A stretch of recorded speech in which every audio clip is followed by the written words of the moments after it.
चलिए, तो last part में हम लोगों ने एक लास्ट क्वेश्चन जो देखा था कि find the number of zeros in the end of 50 factorial. आज हम इसी में थोड़े से वेरिएशंस और लाते हैं, मतलब यही सेम सेम फंडामेंटल को यूज करके और किस तरह के क्वेश्चंस आ सकते हैं। जैसा कि मैंने आपको पीएनसी में बताया था, पीएनसी में थ्योरी बड़ी कम है, लेकिन वो अलग अलग तरीके। अभी मैंने पहले आपको फैक्टोरियल वाला पार्ट क्यों लिया, क्योंकि जब मैं आगे आपको एनपीआर और एनसीआर वगैरह बताऊंगा तो उसमें आपको फैक्टोरियल की जरूरत पड़ेगी। ठीक है, तो जब आपको फैक्टोरियल की जरूरत पड़ेगी तो फैक्टोरियल क्या होगा आपको समझ में आना चाहिए, उसकी क्या प्रॉपर्टीज होती है, तब आपको वहां पे फायदा मिलेगा। नॉर्मली मैं कोशिश करता हूं कि आपको मैं पहले वो सारी चीजें बता दूं जो सारी चीजें आपको जरूरत पड़ती हैं आगे की चीजें समझने के लिए। ठीक है, वो आपको हो सकता है कि अभी लगे कि ऑफ बीट जा रहा है कि ये कहाँ से आ गया।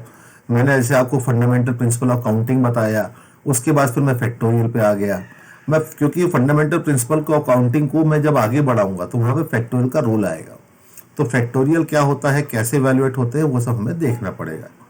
ठीक है, तो इसी में जो हम बात कर रहे थे इसे पूरी करते हैं, उसमें कुछ और तरह के क्वेश्चंस को हम लोग ऐड ऑन करते हैं। ठीक है, जैसे अगर मैं आपसे बोलूं कि लेट से क्वेश्चन कुछ इस तरह से है,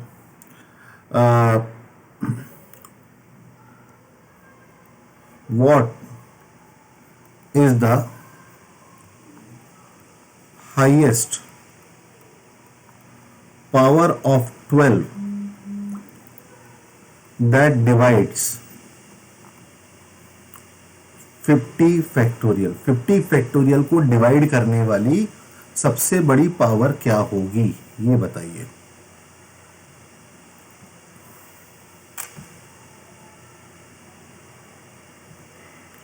ठीक है, 50 फैक्टोरियल को डिवाइड करने वाली सबसे बड़ी पावर क्या होगी, ये बताइए।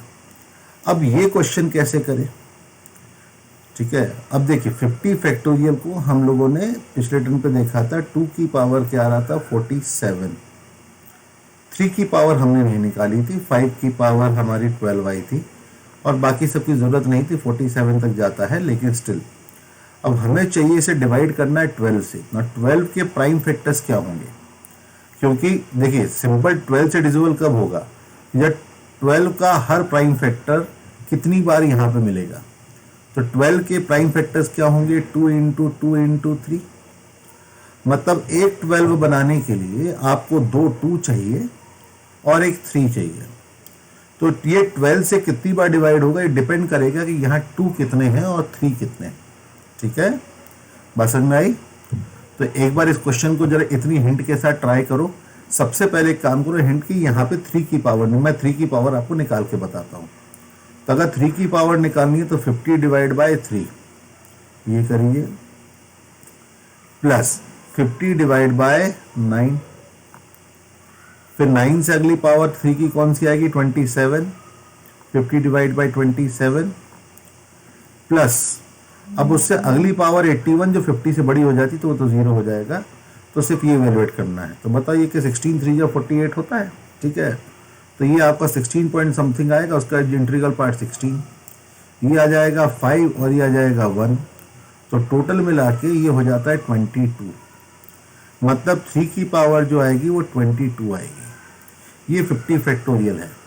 तो अब आपको ये देखना है, मुझे ये बताना है कि मैं 12 की कौन सी हाईएस्ट पावर है जिससे मैं इसको डिवाइड कर सकता हूँ। ठीक है, इस हिंट से एक बार ट्राई करिए, फिर इसके बाद एक मिनट छोटे से गैप के बाद फिर देखते हैं। 12 की पावर के का मतलब 2 की power 2 into 3 to the power K, ये हो जाएगा। अब इसमें अगर इसको हम लोग लॉ ऑफ इंडाइसेस अप्लाई करते हैं तो हम इसको क्या लिख सकते हैं, इसको हम लिख सकते हैं 2 की पावर 2 के इंटू 3 की पावर के। ठीक है, अगर मैं इसे 50 फैक्टोरियल से डिवाइड करता हूं किसको, 2 की पावर 2 के को और 3 की पावर के को, तो लेकिन ये ध्यान करो कि यहाँ पे 2 की पावर क्या है, 2 की पावर 47 है और 3 की पावर 22 है और 5 की पावर 12 है। ऐसे करते हुए डिवाइड करो 2 की पावर 2 के से और 3 की पावर के से। ठीक है, तो ये डिविजिबल कब होगा, ये डिविजिबल तभी होगा जब 47 is greater than equals to 2 K. Divide तभी होगा जब ये 2 के 47 से कम होगा और साथ में ये जो के होगा वो छोटा होगा या बराबर होगा 22 के। तो इसका मतलब पहली वाली इनइक्विटी से क्या आ रहा है कि के शुड बी लेस देन और इक्वल्स टू, ये हो जाएगा 23.5, और यहां से आ रहा है K is less than equals to 22। तो दोनों चीजों को सेटिस्फाई करने वाला कॉमन के की वैल्यू क्या है? के की वैल्यू आती है 1 2 3 करते हुए कहां तक? 22 तक। तो what is the highest value of K? तो K max is equals to what? 22। अब आप बोलोगे सर ये तो दोबारा इतना लंबा चौड़ा क्यों करा आपने, इसकी तो जरूरत ही नहीं थी, सर 3 की पावर देख लेते। नहीं, हर बार 3 की पावर नहीं होती। अब देखिए कि मान लीजिए मैं इसी में वेरिएशन कर देता हूं, ठीक है, मैं इसमें वेरिएशन ये कर देता हूं कि अगर मैं आपसे ये बोलता कि बताओ 24 की हाईएस्ट पावर क्या होती, 24 की हाईएस्ट पावर क्या होती, तो 50 फैक्टोरियल को अगर मैं 24 से डिवाइड कर, 24 की पावर के मतलब 2 की पावर 3 के और 3 की पावर के, यही होता है ना। 24 इज व्हाट? 8 इंटू 3, तो 2 की power 3 into 3 raise to power के। तो ये डिविजिबल होने के लिए 2 की पावर 47, 3 की पावर 22 एंड बाकी सब होल डिवाइड बाय 2 की पावर 3 के, 3 की पावर के। तो ये डिविजिबल कब होता? ये डिविजिबल तब होता जब 3k की value less than equals to 47 होती और k की value less than equals to 22 होती। तो मतलब k की value less than equals to, ये हो जाता 115 पॉइंट समथिंग, ऐसे आता, और यहां k is less than equals to 22। अब जरा देखो कि इनमें जो लीस्ट पावर, जो k की वैल्यूज इंटीग्रल पावर थे वो कौन सी हैं? 1 2 3 करते मैक्सिमम वैल्यू आ रही है 15, hence k max will be equals to 15। ठीक है, तो मतलब 24 की कौन सी हाईएस्ट पावर होगी जो 50 फैक्टोरियल से डिवाइड होगी, तो वो वैल्यू कौन सी आ रही है? वो आ रही है 15। अब देख लो यहां पे 3 की जो पावर वो मैटर नहीं कर रही है, ठीक है, तो वो देखना पड़ता है कि इफेक्टिवली वहां पे कौन कौन सी पावर रोल प्ले में आ रही है। ठीक है, क्योंकि 12 में क्या चाहिए था? हमें 2 के पेयर चाहिए थे और एक 3 चाहिए था, तो 2 के पेयर 3 से ज्यादा थे, तो हम लोगों ने को कम कौन पड़ रहा था? 3, तो 3 डिसाइडिंग फैक्टर था। यहां पे 24 में मुझे 2 के ट्रिपलेट्स चाहिए थे। अब 2 के ट्रिपलेट्स कितने होंगे? 2 के ट्रिपलेट्स यहां पे 15 से ज्यादा बन नहीं सकते, ठीक है, और लेकिन 3 ज्यादा है, तो यहां पे कौन कम है? यहां पे कम है ट्रिपलेट्स, तो हमें ट्रिपलेट्स पे ध्यान देना होगा कि वो क्या आएंगे। ठीक है, ओके, तो हम लोग वापस जा रहे हैं किसकी तरफ? फंडामेंटल प्रिंसिपल ऑफ काउंटिंग की तरफ। ठीक है, we are going towards the fundamental principle of counting, जिसमें हमने 2 लॉज डिफाइन करे थे। एक था फंडामेंटल प्रिंसिपल ऑफ एडिशन और दूसरा था फंडामेंटल प्रिंसिपल ऑफ मल्टीप्लिकेशन। उसमें हमने बोला था if A job A can be done in m ways and a job b can be done in n ways, then number of ways of doing job a and job b, ठीक है, number of ways of doing job a and job b will be m into n and number of ways of doing job a और job b will be m plus n। ठीक है, तो इसका utilisation हम लोग कैसे कर सकते हैं, हम उसमें क्या क्या चीजें कर सकते हैं, हम इन सब के बारे में अब बात करते हैं। ठीक है, देखिए सिंपल सी बात आ जाती है कि आपको जब भी कोई काम करना हो, ठीक है, whenever you want to do something, आपको सिंपल उस टोटल काम को छोटे छोटे पार्ट्स में डिवाइड करना है। ठीक है, कि अगर मैं ये काम करूंगा तो कैसे करूंगा, how we will do this thing, how will complete this thing. ठीक है, इसके बारे में बात करेंगे। जैसे फॉर एग्जांपल मान लीजिए कि मैं एक सिंपल सा केस आपको देता हूं कि मान लीजिए यहां पे n कुर्सियां हैं, there are n chairs. n chairs को छोड़ो, एक काम करते हैं कि आप सब लोगों ने शोले देखी? शोले, ठीक है, तो शोले पिक्चर में जो अपने ठाकुर साहब थे, ठाकुर साहब का बर्थडे था, तो ठाकुर साहब का बर्थडे था तो उन्होंने बोला लेट्स पार्टी। और जब उन्होंने बोला लेट्स पार्टी तो उन्होंने गांव के 10 कुछ गणमान्य लोगों को बुलाया कि आओ भाई पार्टी है। ठीक है, तो उन्होंने मौसी जी, मौलवी साहब, ठीक है, जय, वीरू, बसंती, अहमद मियाँ, सब लोगों को बुलाया। ठीक है, सबके सब पहुंचे। अब ठाकुर साहब को एज यूजुअली तैयार होने में बड़ा टाइम लगता था। तो वो जब उन्हें टाइम लग रहा था तैयार हो रहे थे, तो उनके नौकर का नाम था क्या, रामू काका।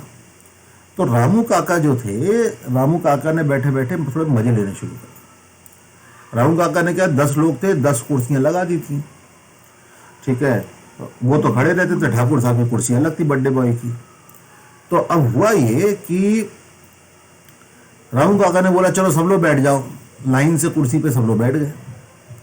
बोले कि नहीं, ये बैठने का तरीका सही नहीं जानो, तो दूसरी तरह से बैठो, जैसे भी बैठो वैसे मत बैठो, दोबारा बैठो, ठीक है। तो ऐसे सबको उठा बैठा के उनके मजे ले रहे थे। तो उतने में जो मौलवी साहब के बेटे थे, जिसका रोल सचिन ने करा था, नाम था अहमद मियाँ। अहमद मियाँ 10 जमात पास थे, जितना तुम लोग पढ़े लिखे उतना ही वो पढ़े लिखे थे। वो आके बोले कि काका कर क्या रहे हो तुम, तुम्हारे ये उठा धराई के चक्कर में हमारे अब्बा उठ जाएंगे तो हम क्या करेंगे।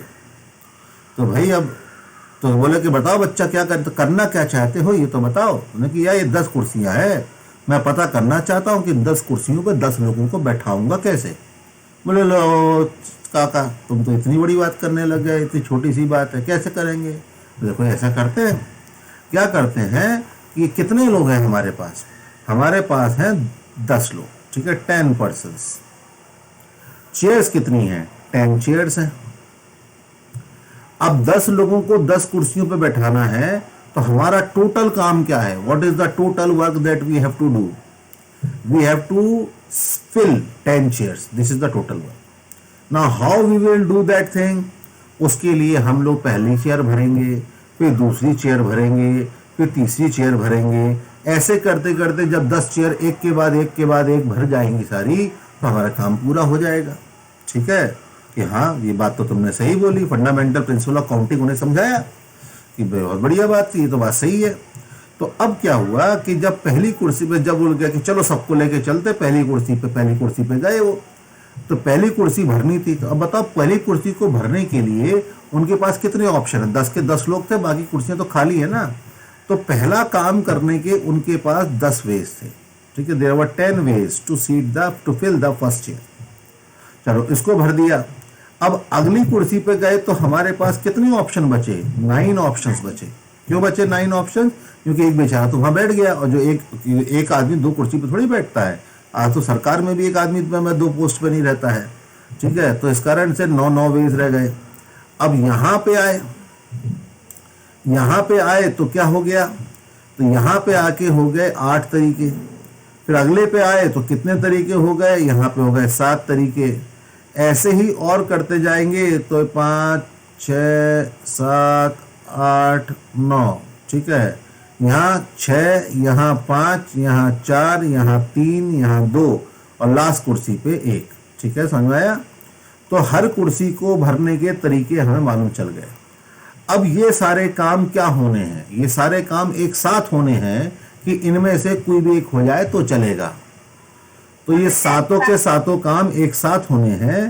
तो इस कारण से job A and job B and job C and job D has to be done simultaneously. तो all those number of ways has to be multiplied, ठीक है। तो इसको क्या हो जाएगा, 10 इंटू 9 इंटू 8 इंटू 7 इंटू 6, ऐसे करते हुए कहाँ तक, 3 इंटू 2 इंटू 1 तक। तो देख रहे हो ये 1 से लेके 10 का प्रोडक्ट है, 1 से लेके 10 का प्रोडक्ट है, जो हमने लास्ट क्लास में पढ़ा था। पहले n नेचुरल नंबर्स का प्रोडक्ट को हम लोग क्या कहते हैं, n फैक्टोरियल। तो ये हो जाएगा n फैक्टोरियल होता था, तो n कौन है यहाँ पे, 10, तो आंसर क्या हो जाएगा 10 फैक्टोरियल, ठीक है। तो 1 से ले 1 2 3 ऐसे करते हुए n तक का प्रोडक्ट n फैक्टोरियल होता था। तो ये वाला रिजल्ट जो आएगा वो कितना हो जाएगा, that will be equals to 10 factorial. 10 लोगों को 10 कुर्सियों पे लाइन से बैठाने के तरीके कितने हुए, 10 फैक्टोरियल हो गए, ठीक है। तो इस तरह से हम लोग इस काम को पूरा कर सकते थे, ठीक है।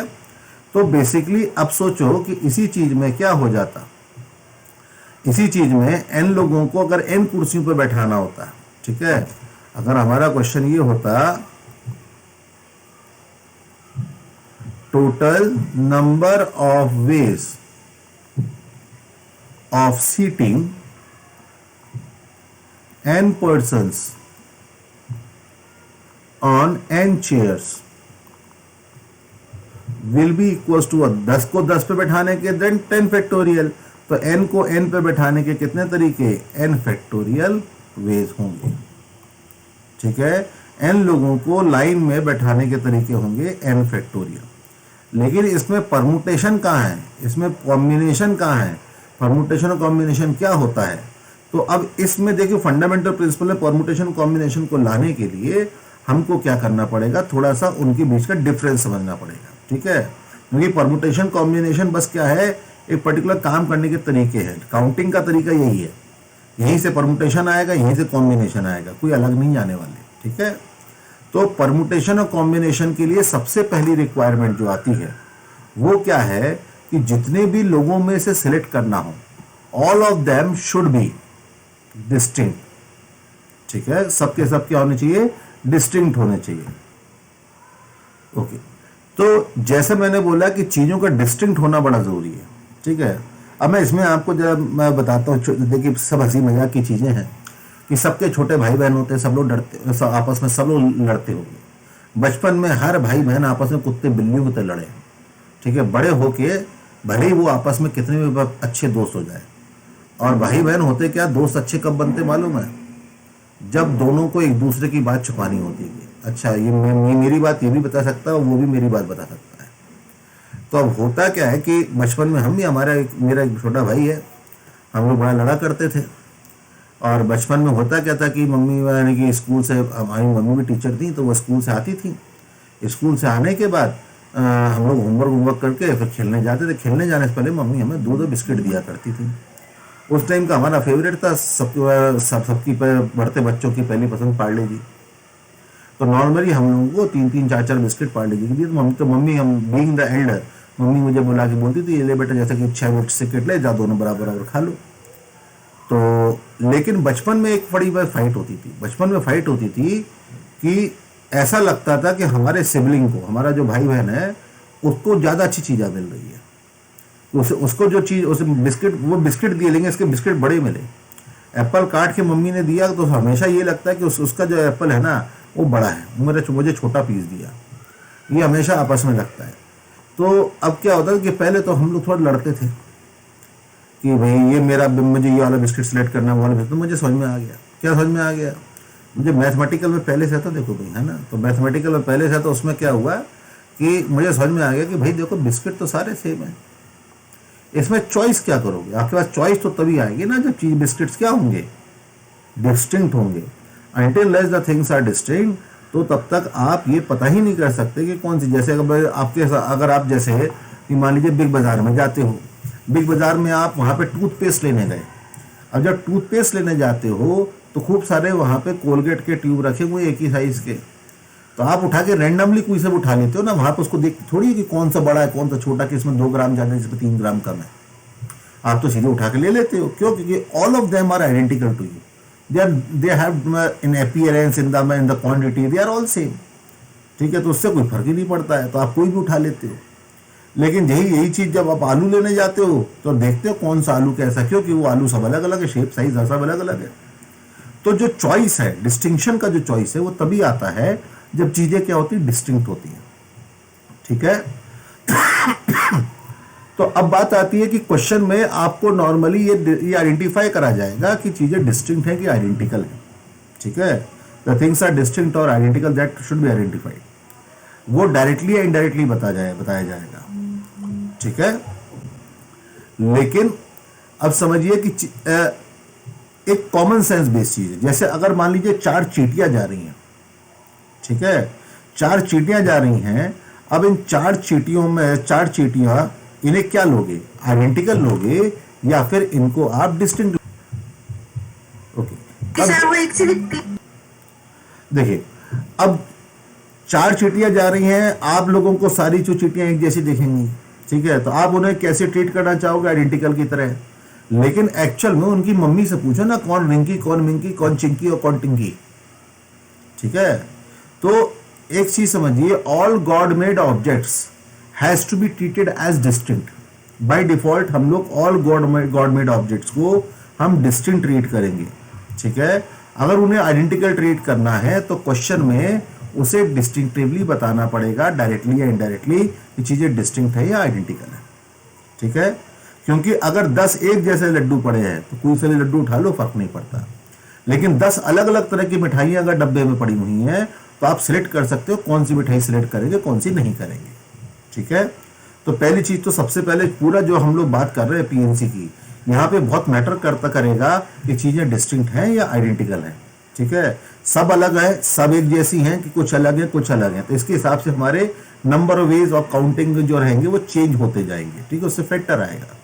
ओके, तो पहली चीज तो ये। दूसरी चीज आती है परमुटेशन और कॉम्बिनेशन में डिफरेंस क्या है। ठीक है, तो परमुटेशन और कॉम्बिनेशन का डिफरेंस देखिए, मैं आपको एक सिंपल सा, फिर मैं एनालॉजी, क्योंकि बड़ी ये मैथ्स में बहुत ही कम ऐसे टॉपिक्स हैं जिन्हें मैं रियल लाइफ से आपको कनेक्ट करके बता सकता हूँ आज की डेट में जितना हम पढ़ रहे हैं। ठीक है, बहुत थोड़े से कम इंस्टेंस रहते हैं, तो इस कारण मैं ज़्यादा इसमें रियल लाइफ एग्जाम्पल्स आपको देता हूँ।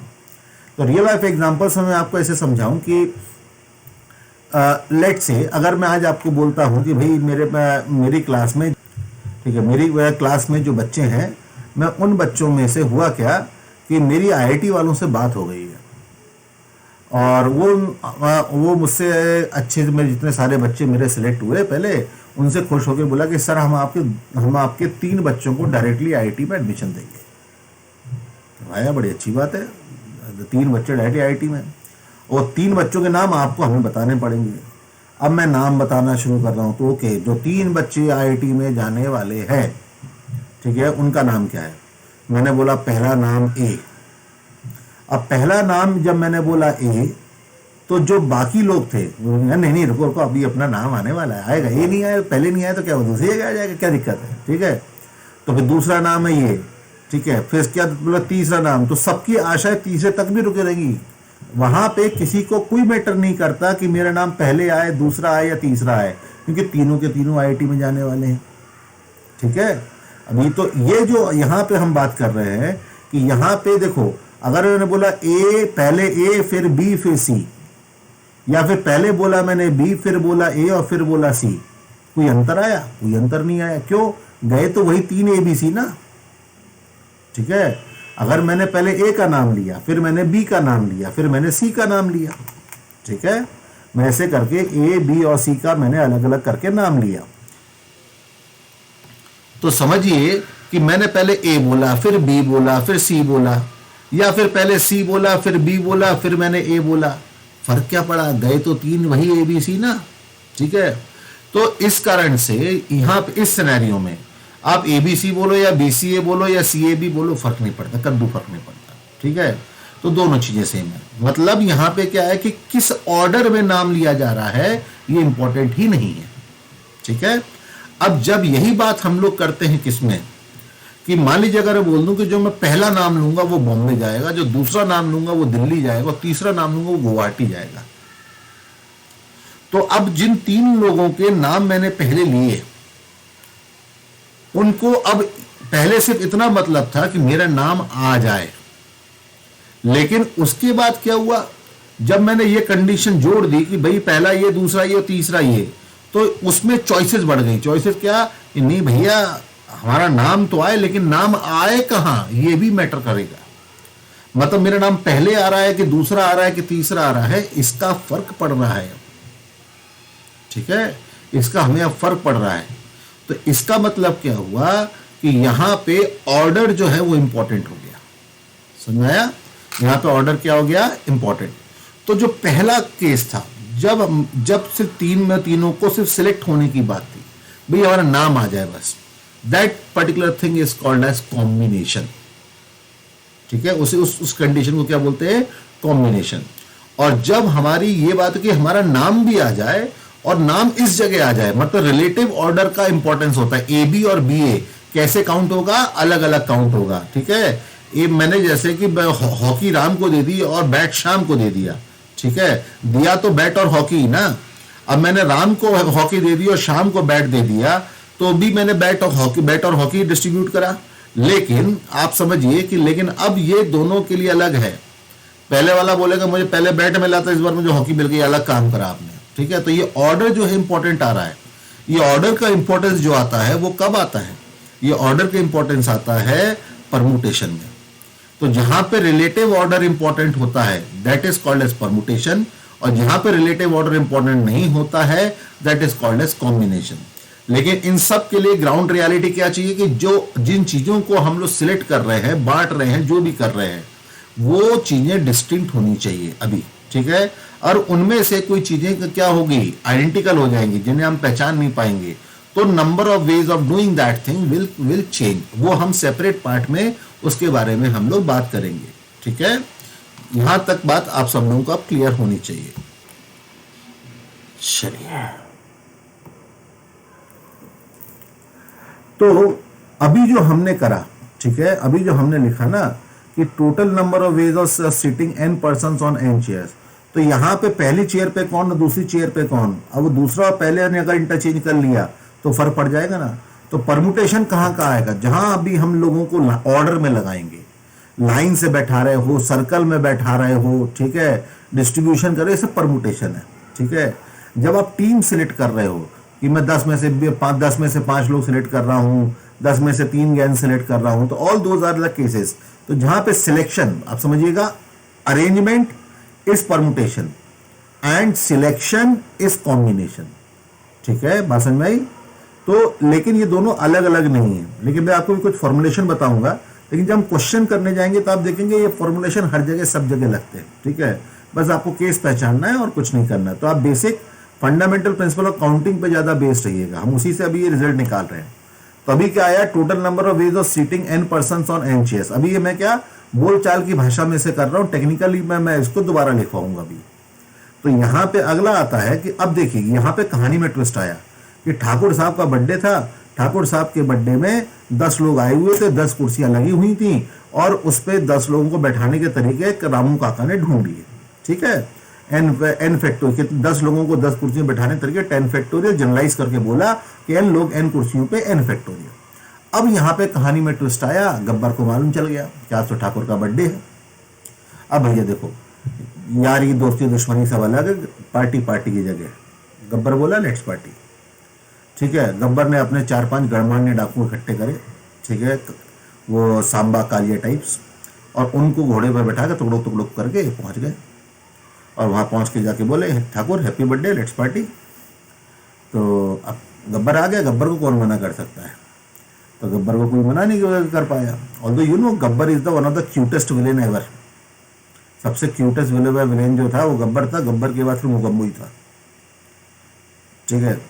तो मतलब आप इस गब्बर की पॉपुलैरिटी का इससे हिसाब लगा सकते हो कि गब्बर सिंह जो थे, Gabbar Singh was the brand ambassador for Parle G glucose biscuit, highest selling glucose biscuit in the world, that is Parle G, ठीक है। और पार्ले जी ग्लूकोज बिस्किट कौन खाते सबसे ज्यादा, बच्चे। और बच्चों को जाके गब्बर सिंह बोल रहे हैं कि लो पार्ले जी बिस्किट खाओ, और बच्चे खा रहे हैं, that is a big success, ठीक है। तो एक विलेन जाके बोल रहा है, नॉर्मली हीरो बोलते हैं ना, हीरो के लिए तुम खाओ तो ला हीरो, एक विलेन जाके बोल रहा है बच्चे खा रहे हैं, तो that one he was one of the cutest villains, ठीक है। तो अब खैर वो तो बात अलग है, कभी अकेले में तब और बात करेंगे इस बारे में, लेकिन अब देखो, अब यहाँ पे क्या गया, अपन प्रॉब्लम पे बात करते हैं। प्रॉब्लम क्या, अभी तो गब्बर सिंह प्रॉब्लम है। प्रॉब्लम कैसे हो गई कि भैया कुर्सियां 10 लगी थी और ये आ गए 4 लोग और, गब्बर हमला डमा कालिया और भी बिरजू करके ऐसे आ गए। अब ये लोग जब आ गए तो कुर्सियां लगी हैं कितनी, 10, लोग बैठेंगे कितने, 14। तो गब्बर ने बोला कि हाँ ठीक है रामू काका बैठाओ। अब रामू काका कर रहे वो मैं बार बार उठाने बैठाने तो वाले तो है नहीं, गब्बर का दिमाग खराब हुआ तो गब्बर उन्हें उठा देंगे, ठीक है ना। तो उसको हम लोग कैसे कर सकते हैं, ठीक है, उसको हम लोग उस प्रॉब्लम को हम लोग कैसे सॉल्व करें। तो ये इसके लिए हम लोग क्या कर, हाँ भाई, तो अब गब्बर सिंह जो है, गब्बर सिंह आ गए तो अब क्या करेंगे। तो उन्होंने बोला कि एक काम करते हैं कि अब वही काम कैसे होगा, 10 कुर्सियां लगी थी, चलो 10 कुर्सियां बना देते, 1 2 3 4 5 6 7 8 9 10, ये 10 कुर्सियां, कितने लोग हो गए आप, 14। अब 14 लोग हो गए तो पहली कुर्सी पे बैठने के कितने तरीके, 14, दूसरी कुर्सी पे 13, नेक्स्ट पे 12, फिर 11, फिर 10, फिर 9, फिर 8, फिर 7, फिर 6 और फिर लास्ट में 5। इतने तरीके से इन कुर्सी को भर सकते थे। तो total number of veg will be what, 14 into 13 into 12 into 11 into 10 into 9 into 8 into 7 into 6 into 5। ठीक है, लेकिन जैसे जितना सुंदर सलोना सा ये बन गया था 10 फैक्टोरियल, वैसा नहीं बन रहा। तो वैसे बनाने के लिए हम लोग क्या करते हैं, 4 इंटू 3 इंटू 2 इंटू 1 ये ऊपर मल्टीप्लाई कर देते हैं, और इसी से हम लोग यहाँ पे 4 इंटू 3 इंटू 2 इंटू 1 डिवाइड कर देते हैं। तो अब देखो ये क्या हो गया, 1 से लेके 14 तक का पूरा प्रोडक्ट हो गया ये। तो 1 से 14 का प्रोडक्ट कितना हो जाएगा, 14 फैक्टोरियल, और 1 से लेके 4 का प्रोडक्ट कितना हो गया, 4 फैक्टोरियल। तो 14 फैक्टोरियल से लेके 4 फैक्टोरियल का ये आ जाएगा। ठीक है, अच्छा अब मैं इसको, अगर मैं अब देखो इसको जनरलाइज करना चाहता हूँ, जनरलाइज करूंगा तो क्या हो जाएगा, जनरलाइज करना चाहता हूँ तो लेट से मेरे पास क्या थे, n लोग थे और चेयर्स कितनी थी, 8 चेयर्स थी। तो अब इसको हम लोग कैसे जनरलाइज कर सकते हैं, जैसे करा ना n लोगों को n चेयर से बैठाना है तो n फैक्टोरियल। तो अगर मुझे n लोगों को r चेयर से बैठाना है जहां पे n जो है वो r से बड़ा है, तो हम लोग इसे कैसे जनरलाइज करेंगे, तो पहली कुर्सी पे n, दूसरी कुर्सी पे n-1, तीसरी कुर्सी पे n-2, ऐसे करते हुए आखिरी कुर्सी पे कितने बचेंगे, आखिरी कुर्सी पे बचेंगे, देखो r लोग तो वैसे ही खड़े होने वाले हैं। देखो कितने लोग, n लोग थे, r चेयर्स हैं, तो n-r लोग तो वैसे ही खड़े रहेंगे, लेकिन आखिरी कुर्सी भरनी बाकी है अभी, तो एक आदमी और एक्स्ट्रा होगा, तो जो लोग खड़े रहेंगे +1 इतने लोग बचेंगे। तो मतलब लास्ट प्लेस भरने के तरीके n-r+1। देखो यहाँ भी 10 कुर्सियां थी, 14 लोग थे, कितने लोग खड़े रहने वाले थे, 4, 4 से एक ज्यादा 1, यहाँ पे 5 आया ये। तो इस तरह से आया। तो अगर आप इसको देखोगे तो ये n into n-1 into n-2 ऐसे करते कहां तक, n-r+1। इसमें क्या करो, n-r-1 ऐसे करते करते 1 तक। ठीक है, होल डिवाइड बाय, इसी से यहीं पे डिवाइड कर दो, n-r-1 ऐसे करते हुए 1 तक।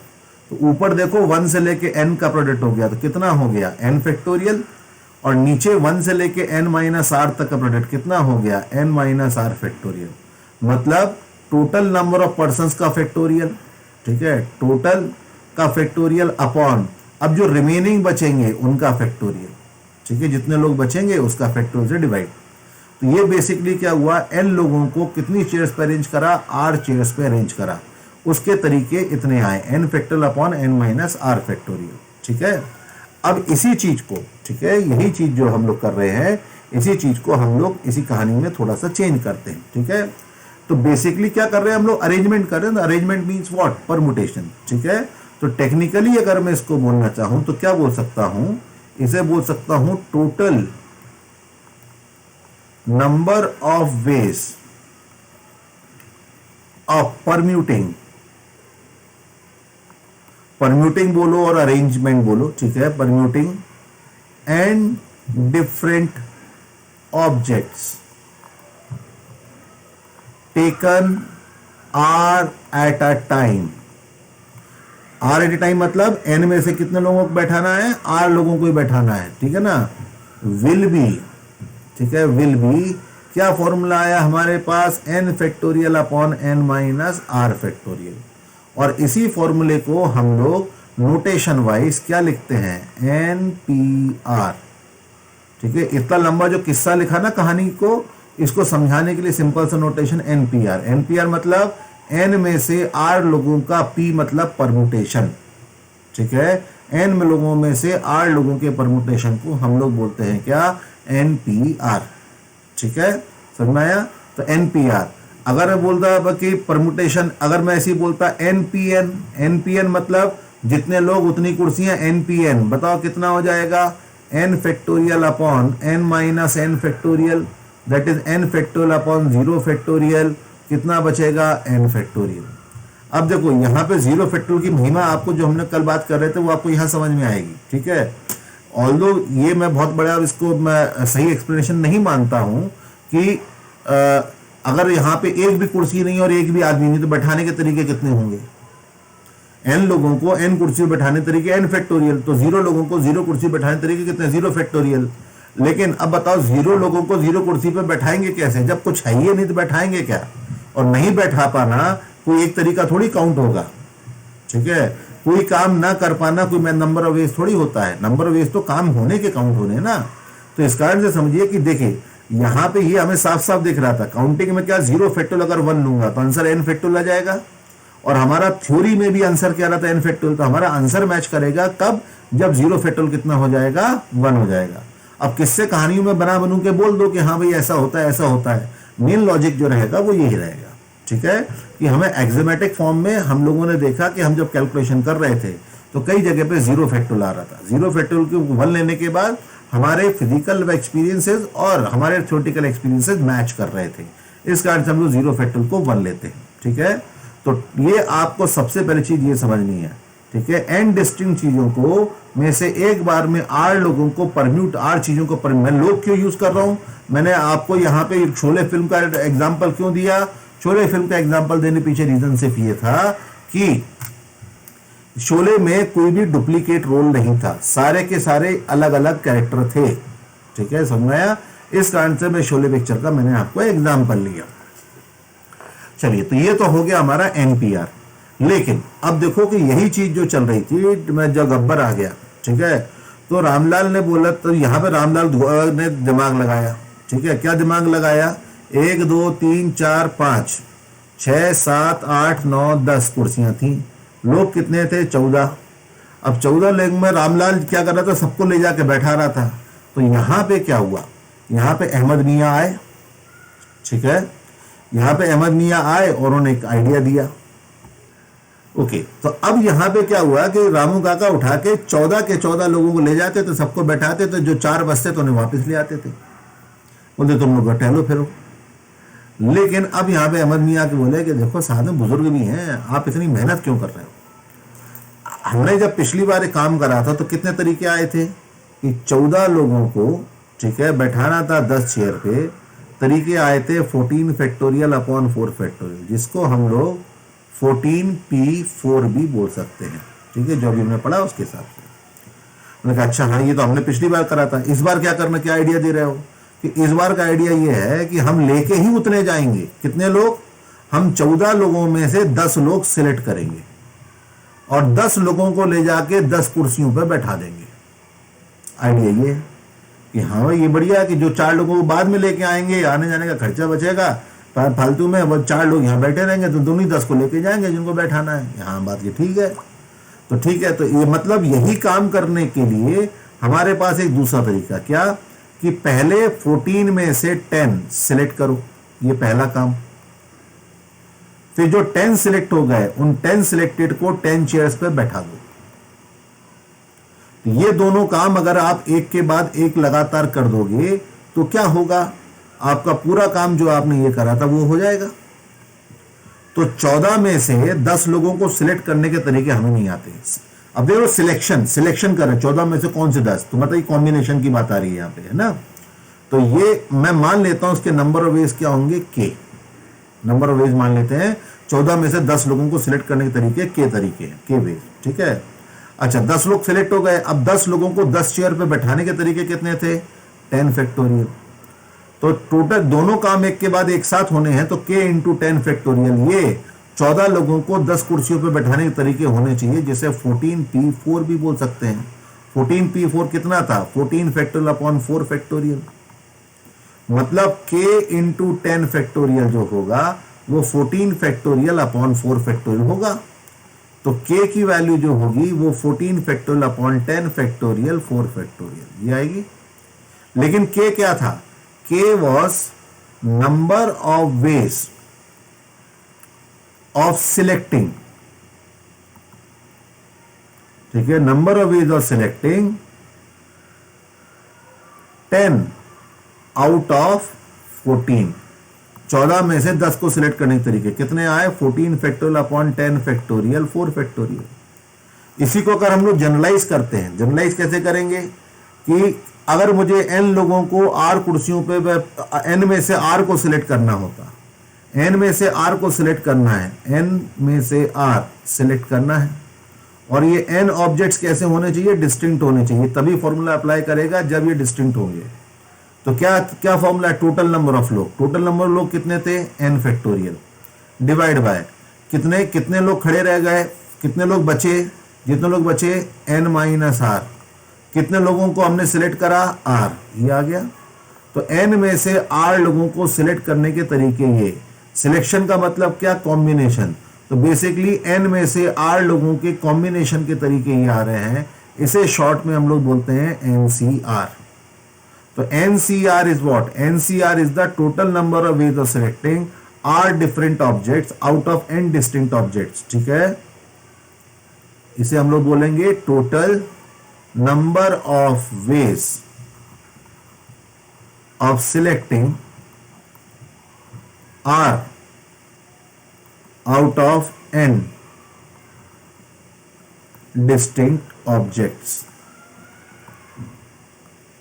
n में से r ऑब्जेक्ट को सिलेक्ट करने तरीके NCR, और ये फॉर्मूला हमारा कितना निकला, n factorial upon r factorial n minus r factorial. इसे कहते हैं हम लोग क्या, NCR।